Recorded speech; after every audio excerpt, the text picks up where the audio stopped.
अब देखिए probability distribution के क्वेश्चन तो इजी होते हैं, बट इस क्वेश्चन में एक छोटा सा कैच है, ध्यान रखिएगा। मेरे को पहले x इक्वल टू 0 की प्रोबेबिलिटी तो मालूम है, x इक्वल टू 1 और 2 के लिए मुझे यहाँ पर इसको c और c इंटू 2 यानी 2c करना चाहिए। आप बात समझ रहे हैं, x की वैल्यू मैंने 1 पुट करी तो c मिल गया, 2 पुट करी तो 2c मिल गया। उसी तरह से 3 और 4 पुट करता हूँ इसके अंदर, तो 3 पुट करने पर मुझे मिलता है 2c और 4 पुट करने पर मुझे मिलता है c। तो कुल मिलाकर के मेरे पास x इक्वल टू 0 1 2 3 4 और अदरवाइज ये सारे केसेस बनते हैं। तो ये सारी प्रोबेबिलिटीज को जब मैं ऐड करूंगा तो इनका सम किसके इक्वल आएगा, 1 के इक्वल। अब देखिए ये कितना हो गया, 2 2 4 5 6 यानी 6c प्लस 0.1 will be equal to 1।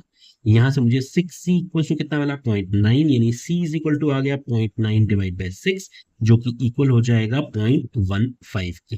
Okay, सी की वैल्यू मुझे निकालनी है, 0.15 के इक्वल है, यानी ये फोर्थ ऑप्शन से कनेक्ट हो रहा है, ए 4 से कनेक्ट हो रहा है। तो अब देखिए सिर्फ एक ही है ऐसा, इसका मतलब ये ऑप्शन करेक्ट हो गया। बट ठीक है, इनको भी समझ लेते हैं। Probability x less than equal to 2 का मतलब क्या हुआ कि जब x इक्वल टू 0 1 2 है तो बताइए टोटल प्रोबेबिलिटी कितनी है। 0 वाले केस में प्रोबेबिलिटी 0.1 है, x इक्वल्स टू 1 वाले केस में c है और 2 वाले केस में 2c है, तो 3c प्लस 0.1, 3c प्लस 0.1 यानी 3 इंटू दिस कितना हो गया 0.45 प्लस 0.1। आप समझ रहे 0.45 प्लस 0.1 का मतलब हुआ 0.55। तो ये ऑप्शन हमारा ऑब्वियसली बी के साथ 3 वैसे भी है।